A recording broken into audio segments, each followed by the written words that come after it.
Maqaa Abbaa kan Ilmaa kan Hafuura Qulqulluu sadan Waaqa tokko Ameen. Maqaa Abbaa kan Ilmaa kan Hafuura Qulqulluu sadan Waaqa tokko Ameen. Maqaa Abbaa kan Ilmaa kan Hafuura Qulqulluu sadan Waaqa tokko Ameen.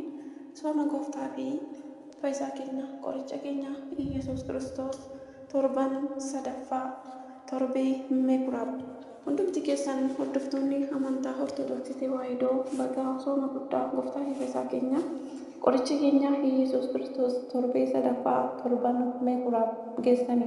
Akkuma beekamu soomni Gooftaa fi Fayyisaa keenya qoricha keenya Yesuus Kiristoos torbee sadaffaa meekuraaf jedhama. Har'ammoo akka fedhaaf jaalala Waaqayyootti mata duree meekuraaf wajjin ni ilaalla. Waaqayyoon dhuma keenya nu haa gargaaru. Torbee sadaffaa sooma guddaa Gooftaa fi Fayyisaa keenya qoricha keenya Yesuus Kiristoos torban meekuraaf. Gaafa guyyaa sanbataa gara meekuraafitti seene. Luqaas boqonnaa 19 lakkoofsa 47. Torbeen sadaffaan sooma guddicha Gooftaa fi Fayyisaa keenya Yesuus Kiristoos meekuraaf jedhamuun beekama. Osoo sababa moggaasa torbee kanaa hin ilaalin dura meekuraaf jechuun maal jechuu akka ta'e fi faayidaan isaas maal akka ta'e akka armaan gadiitti ilaalla. Meekuraaf jechuun lafa ol ka'aa gama hanga gaara gahu jechuu yoo ta'u innis mana kadhannaa yookaan mana qulqullummaa jedhama. Yihudootatti bara kakuu moofaatti sirni waaqeffannaa Yihuudootaa kan geggeeffamu mana qulqullummaa isaa Yerusaalem ture fi isa seeraan hundeeffametti ture. Nabukadnezar gara mana qulqullummaa isaa Yihuudni sirna waaqeffannaa isaanii itti geggeeffatan diigee uummata kanas gara Baabiloonittis isaan booji'e. Yeroo kana irraa eegalee Yihuudoonni bakka argaman hundatti mana addaa tajaajila kadhannaa fi hawaasummaaf oolu ijaaruu akka eegalan ni himama. Isaak 11 lakkoofsa 16.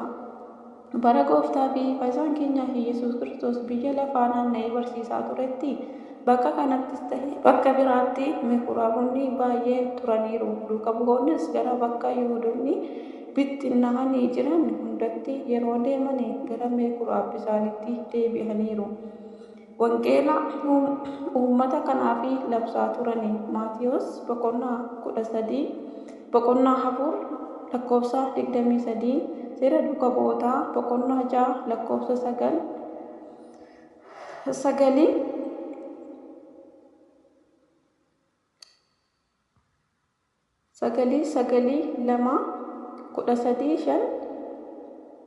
ni hanga 14 lakkoofsa boqonnaa 14 lakkoofsa 1 boqonnaa 17 lakkoofsa 1 boqonnaa 10 lakkoofsa 17 boqonnaa 18 lakkoofsa 4 boqonnaa 19 lakkoofsa 8.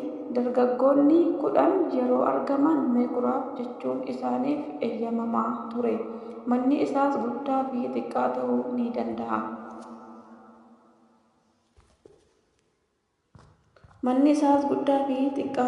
danda'a. Meekuraaf kan ta'e hundi keessa seeronnii fi barreeffamoonni raajotaan barreeffaman saanduqa tokko keessa kaa'amu. Yeroo sagalee Waaqayyoo dubbisan sagalee isaa fi ergaan inni dubbisaa jiru akka dhagahamuuf bakka ol ka'aa qophaa'e irra dhaabbata. Yeroo nyaata nyaatan yookaan gabataa nyaataa irratti bakka kabajaa meekuraafittis teessoo kabajaa Maatiyos boqonnaa 23 lakkoofsa 6 akkuma jedhamu teessoowwan kabajaas bakka kana fuuldura jiru. Dhiironni fi dubartoonni walitti makamanii hin taa'ani. Akkuma hamma mana kiristaanaa keessatti dubartoonni karaa bitaa dhiironni immoo karaa mirgaa tahanii qofaa osoo isaanii ta'uu meekuraaf tajaajila waaqeffannaa fi barumsaaf akkasumas hawaasummaaf ni oola. Qulqulluu Maarqos Museewwan meekuraaf keessaa inni tokko dhufe. Maarqos boqonnaa 5 lakkoofsa 22 jechuun akkuma barreesse meekuraafiin kan dursamu Museewwanidha.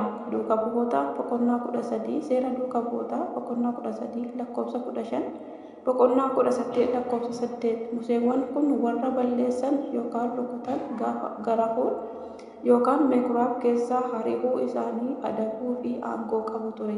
Gara alaattis isaan baasanii. Yohaannis boqonnaa 9 lakkoofsa 34 Yihuudoonni rukuttaa licoon garaffii 40 yeroo 5 na garafanii.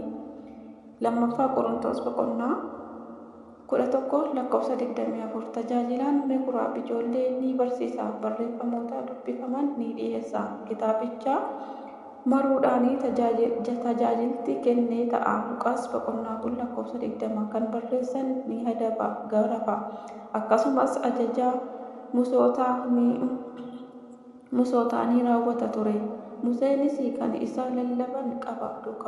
Seera duukaa bu'ootaa boqonnaa 15 lakkoofsa 21 Waaqeffannaa isaanii yeroo sana keessatti kadhannaan seeraa fi dubbisa raajotaa keessaa faarfannaa Daawitii faarfachuun lallabnii fi raawwiin eebbaa ni geggeeffama ture. Akka seera kakuu moofaatti yookaan hooritiitti gara mana qulqullummaa deemuun Yihuudootaa fi seera fi heera isaanii ture. Yeroo garaagaraa wantoota garaagaraaf kan deemaniyyuu waggaatti yeroo tokko aarsaa fi baalchaa kennuuf gara mana qulqullummaa ni deemu ture. Gooftaan keenyas akkuma kana gara meekuraaf deemuun seera ni raawwata ture. Yeroo waggaa 12 guute turtii akkuma isaanii barsiisan amaleeffachiisan gara Yerusaalemitti ayyaanaa fi dhufanii. Luqaasii boqonnaa 2 lakkoofsa 42 Gooftaa fi Fayyisaan keenya seera kana erga cuuphamee wangeela barsiisuu eegaleen boodas sirriitti ni raawwata ture. Kitaabnis yeroo kana jabeessee dubbatu guyyaa guyyaanii mana qulqullummaatti yookaan meekuraafitti ni barsiisa ture jedha. Luqaas boqonnaa 19 lakkoofsa 47 Egaa waa'ee amalummaa fi hundeeffama akkasumas tajaajila meekuraafii hanga kana jennee kanatti aansuun immoo sababa torbeen sadaffaa sooma kana meekuraaf jedhamee fi wantoota torbee kana keessatti raawwataman ilaalla. Torbeen kun kan inni meekuraaf jedhamee fi kitaaba soomaa gidduwwaa irraa gaafa sanbata sadaffaa faarfatamu Iyesuus gara meekuraaf Yihuudiitti deeme. Luqaas boqonnaa 4 lakkoofsa 14 hanga 23 jechuun faarfamanidha. Yaadi riqiin isaa gooftaan keenyaa fi fayyisaan keenya Iyesuus Kiristoos warreen fooniin dhukkubsatan barumsa isaatiin kan lubbuun dhukkubsatan immoo hojii ajaa'iba isaatiin meekuraafitti argamuun hojii fayyisuu isaa akka isaaniif raawwate yaadachiisa yookaan barsiisa. Hojiiwwan gooftaan keenya meekuraafitti argamuun raawwate keessaa kanneen armaan gadii mee haa ilaallu. Sirna qulqulleessaa meekuraaf yookaan mana kadhannaa.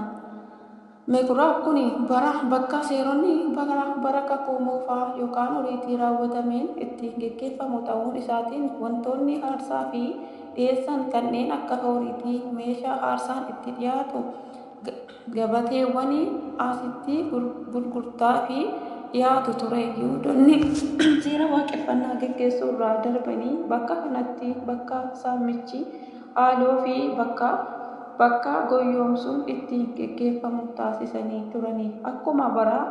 Akkuma abbaan keenya Daawit hinaafan mana kee na nyaate jedhee gooftaan keenyas hinaafan mana isaa gara lafa gabayyaa kan fedhiin foonii itti geggeeffamu ta'uu isaa yeroo argetti gara isaanii deemuun mana koo mana kadhannaa jedhamee barraa'eera. Isin garuu holqa saamichaa fi hattootaa taasistanii. Maatiyos boqonnaa 21 lakkoofsa 13 Isaayyaas boqonnaa 56 lakkoofsa 7 Ermiyaas boqonnaa 6 lakkoofsa 11 Luqaasii boqonnaa 19 lakkoofsa 46 Maarqos boqonnaa 11 lakkoofsa 17 jedhamuun gurguddootaa fi bittoota mana qulqullummaa isaa keessatti walitti qabaman qacceen rukutee yookaan garafee isaan ari'eera. Maatiyos boqonnaa 21 lakkoofsa 12 Akkasumas eenyuyyuu meeshaa baatee akka karaa mana qulqullummaa darbuu hin eeyyamne. Maarqos boqonnaa 11 lakkoofsa 16 kan jedhan hojiin sirna qulqulleessuu isaa kan ibsanidha. Wangeela mootummaa isaa barsiise.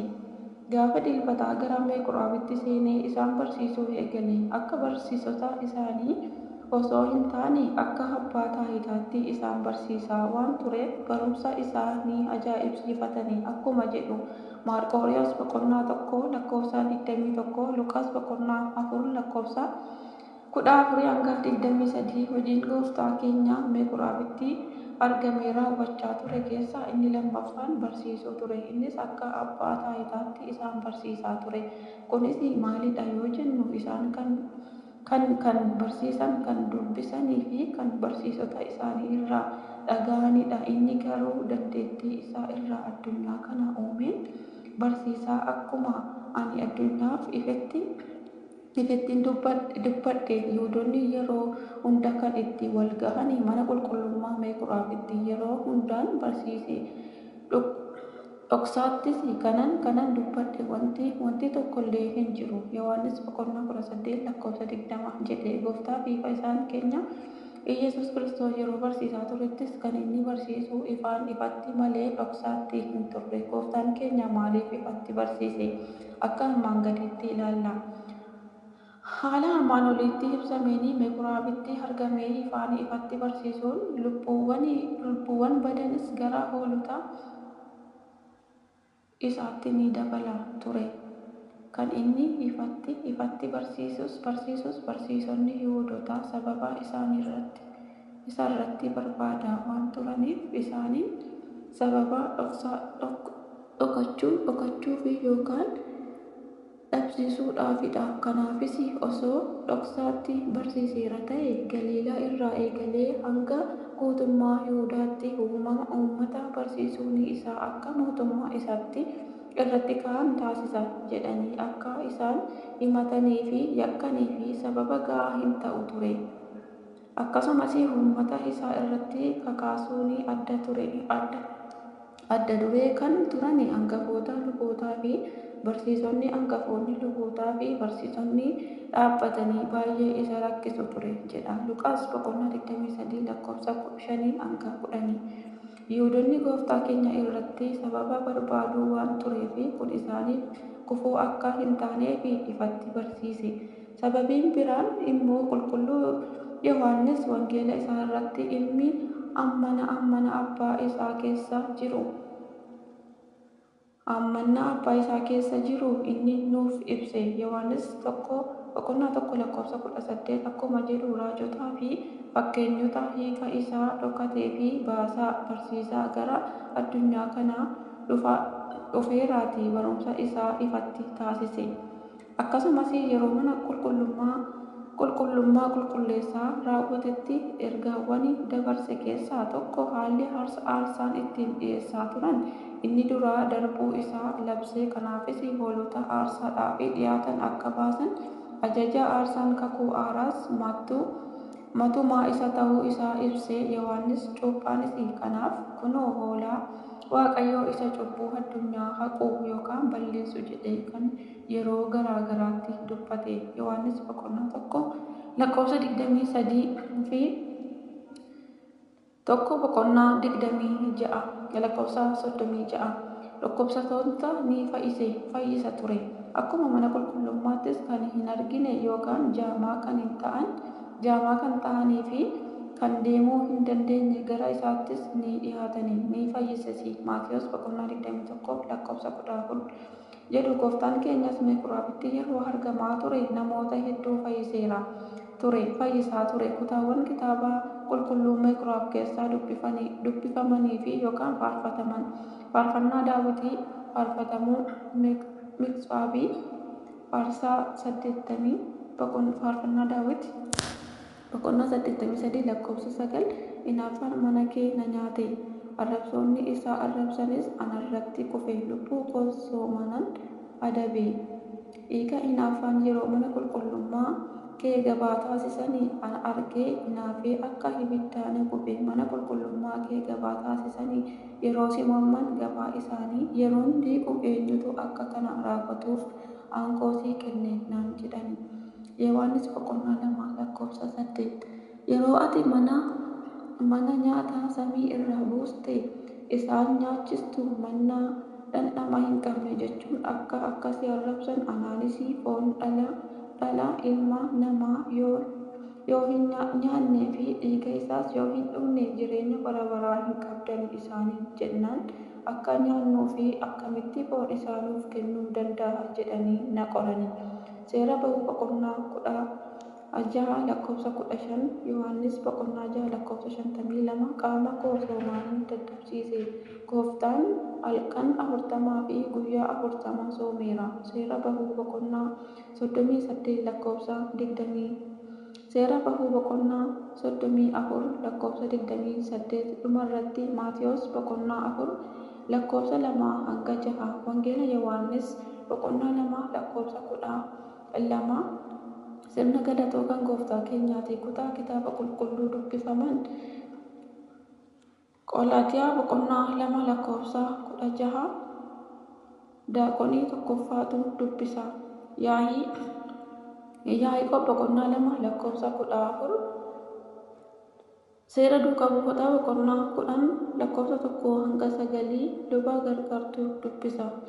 Hubachiisa. Gooftaan keenya Yesuus Kiristoos manni isaa dhagaa bara sanaa jiru lafa gabaa kan bitanii fi gurguran itti geggeeffamu tahee yoo argetti hinaaffaan mana kee na nyaate. Faaruu Daawitii boqonnaa 88:9 Akkuma jedhame raajiin dubbatamee fi hedduu hinaafee manni isaa bakka cubbuun itti raawwatamu waan jalaa ta'eef manni koo mana kadhannaa jedhamti.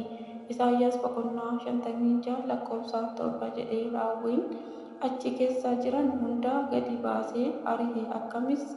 Ammas hubadhu kan Waaqni mana isaa dhagaa fi akkas hinaafe isa jiraataa fi immoo hangama hinaafu jechuun lubbuu tokko keenyaaf jechuudha. Mana qulqullummaa Waaqayyoo akka taatan hafuurri Waaqayyoos akka isin keessa jiraatu hin beektani. Eenyuyyuu mana qulqullummaa Waaqayyoo yoo diige Waaqayyo immoo isa diiga. Manni qulqullummaa Waaqayyoo qulqulluudha. Innis isaanidha.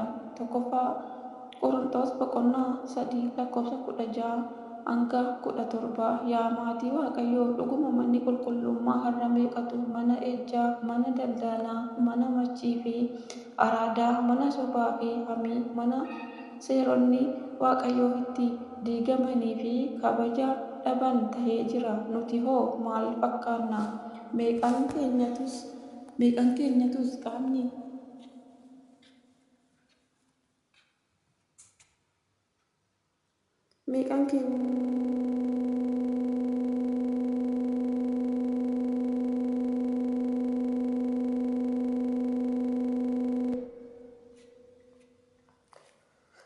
qaamni keenya mana qulqullummaa Waaqayyoo kan Waaqayyoo itti galateeffamuu fi kan Waaqayyoo itti kabajamu ta'uu isaa beeknee isaaf eegaa jirra. Qaamni keenya mana qulqullummaa isa dhagaa kanarraa Waaqayyoon hedduu isa inaafsisa. Kunis nuti hojii harka isaa waan taaneefi kanaaf mana isaa dhagaa osoo hin taane mana isaa laphee keenya haa ijaarruufi. Yaa obboloota koo manni qulqullummaa jireenya kee lafa gabaa akka hin taaneef of eeggadhu. Egaa yaa obboloota koo qaama keessan aarsaa Waaqayyoon gammachiisuu fi qulqulluu jiraataa taasisuun akka dhiyeessitanii fi gara laafummaa Waaqayyootiinan isin kadhadha.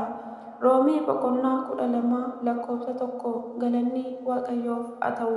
Waaqayyo Gooftaan dubbii sagalee isaatti akka jiraannee mana isaa mana kadhannaa fi wanta gaarii fi wanta qulqullummaa keessatti akka raawwannu akka nu taasisuuf fedhaaf jaalalaa Waaqayyo nuuf haa ta'u. Akka kaasee kan na jalqabsiisee kan na xumursiise Waaqa tokko kan ta'an Waaqa Abbaa, Waaqa Ilmaa, Waaqa Hafuura Qulqulluu galanni ta'u hanga bara baraatti ameen. Hunduma keessanii sooma dhiifamaa, sooma nagaa, sooma dhiifamaa fi araara fuula isaatiitti argannu akka nu taasisuuf fedhaaf jaalalaa Waaqayyo nuuf haa ta'u. Sooma gaarii nuuf haa ta'u. Eebbifamaa Waaqayyo siif faana ta'u hanga bara baraatti ameen. Maqaan Waaqayyoo haa ulfaatu ameen.